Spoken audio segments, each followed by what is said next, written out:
tentang konsep logika.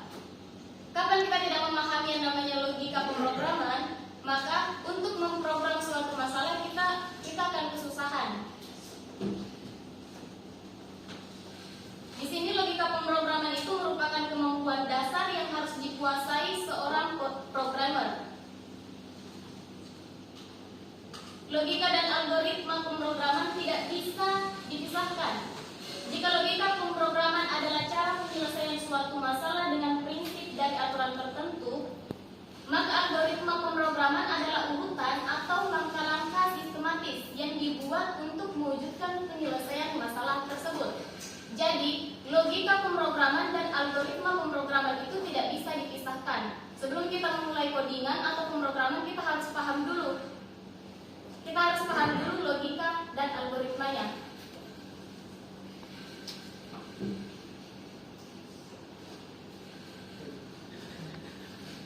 Di sini ada beberapa jenis-jenis logika, tetapi pada umumnya yang paling sering kita ketahui dan paling sering kita gunakan yaitu ada 3, di mana termasuk logika aritmetika, logika perbandingan, dan logika boolean. Logika aritmetika di sini mungkin sudah tidak asing didengar, di mana logika aritmetika ini kita biasanya gunakan di logika matematika yang menggunakan simbol-simbol matematika. Kalau ada yang nggak tahu simbol, seperti tanda tambah, kurang, kali, bagi, itu termasuk logika aritmetika. Yang kedua adalah logika perbandingan. Logika perbandingan ini yaitu di mana logika yang digunakan untuk membandingkan antara yang salah dengan yang benar. Jika hasilnya salah, maka dia tidak akan menampilkan. Dan jika hasilnya benar, dia akan menampilkan sesuai yang kita inginkan. Terus selanjutnya, di logika perbandingan itu biasa disimbolkan dengan tidak sama dengan, kurang, lebih besar, kurang dari, dan sama dengan. Itu logika perbandingan. Terus yang ketiga ada logika boolean. Logika boolean ini sama halnya dengan logika perbandingan, cuma di sini dia tadi menampilkan antara benar dan yang salah. Jadi kalau programmer itu harus pasti, tidak boleh sepotong-sepotong. Jadi dia harus ada kepastian antara ya dan tidak.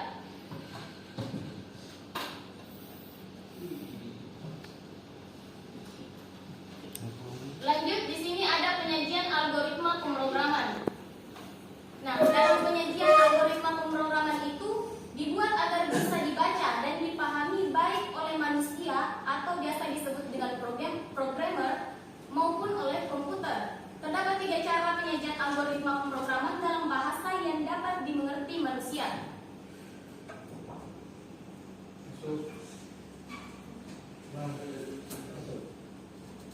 Baik, yang pertama itu ada kalimat deskriptif. Kalimat deskriptif di sini di mana biasa kita kenal sebagai struktur Inggris.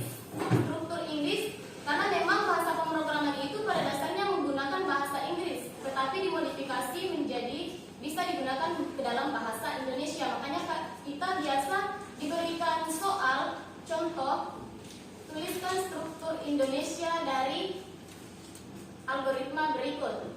Seperti itu. Terus yang kedua disajikan dengan bentuk PSU decoder. PSU decoder ini dia menampilkan sangat singkat dari struktur kalimat yang seperti kalimat deskriptif tadi. Terus yang ketiga ada flowchart.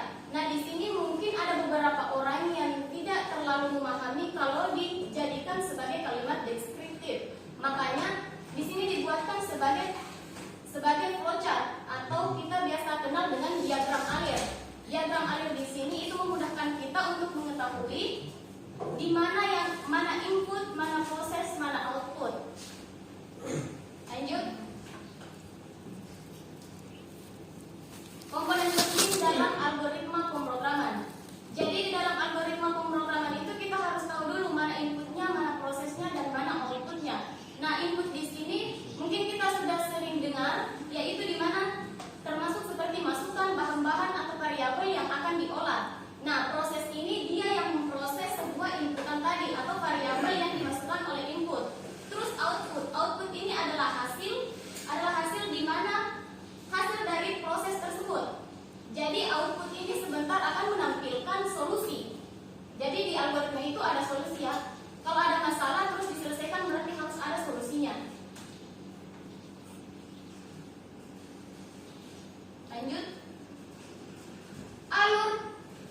pemrograman secara umum. Dari sini ada alurnya. Ini yang tadi saya maksud, ada masalah, algoritma, program komputer, terus solusi.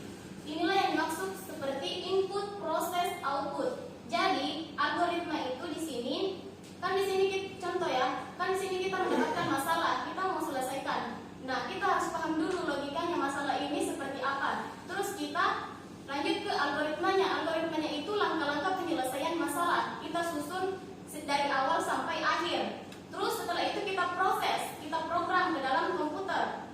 Setelah diprogram, dia akan mengeluarkan hasil atau output, dan output itu harus memiliki solusi. Jadi kalau sudah ada masalah, jangan tambah masalah baru. Iya. Ya. Lanjut. Oke, mungkin ini ada kesimpulan, tapi sebelum saya membacakan kesimpulan, kita masuk di sesi yang mungkin ini adalah sesi yang sangat menegangkan bagi saya.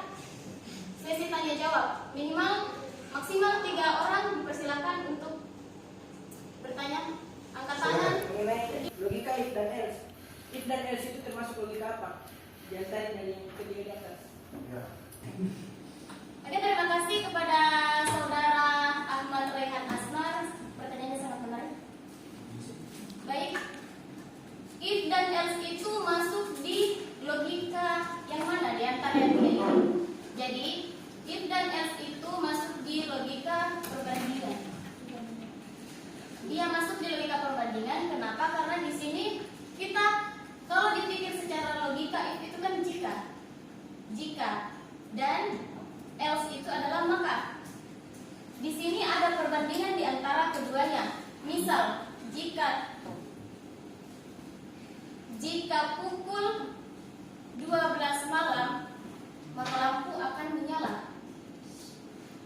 Berarti di luar dari jam 12 malam itu lampu tidak akan menyala. Seperti itu menurut saya. Bagaimana kepada Muhammad Rehan Asmar? Siapa tahu mau disangka atau masih kurang jelas? Silakan. Perkenalkan, nama saya Fikri Asagana. Saya ingin bertanya, bagaimana cara mengukur efisiensi suatu algoritma? Bagaimana cara mengukur efisiensi suatu algoritma? Terima kasih untuk pertanyaan dari saudara Muhammad Fikri Ashari Anas. Bagaimana cara mengukur efisiensi algoritma? Sebenarnya begini, cara mengukur efisiensi algoritma itu sebenarnya sangatlah mudah ketika kita ingin belajar mengetahui bagaimana konsep dari logika. Kita belajar dulu masalah logika. Kalau kita sudah paham logika, berarti kita sudah mahir dalam algoritmanya. Jadi kita belajar dulu nalar atau pengetahuan. Kita belajar dulu nalarnya dulu, pengetahuannya dulu, logikanya dulu seperti apa. Kalau sudah paham di logika, berarti mudah bagi kita untuk mengefisiensikan langkah-langkahnya di algoritma tersebut. Bagaimana saudara Fikri Ashari Anas? Karena tadi sudah diluruskan dari Bapak Adi Chandra Eskom. Selanjutnya saya akan membacakan kesimpulan. Adapun kesimpulan dari materi presentasi kita kali ini yaitu di mana logika dan algoritma pemrograman ini adalah kemampuan dasar yang harus dimiliki oleh seorang programmer. Logika dan algoritma pemrograman ini menjadi kunci bagi kita untuk mengidentifikasi, mengolah, dan menghasilkan solusi terhadap suatu masalah tertentu. Baik, mungkin cukup sekian presentasi yang bisa saya bawakan pada kesempatan kali ini. Lebih dan kurangnya mohon dimaafkan. Saya akhiri dengan ucapan wabillahi taufiq wal hidayah. Assalamualaikum warahmatullahi wabarakatuh.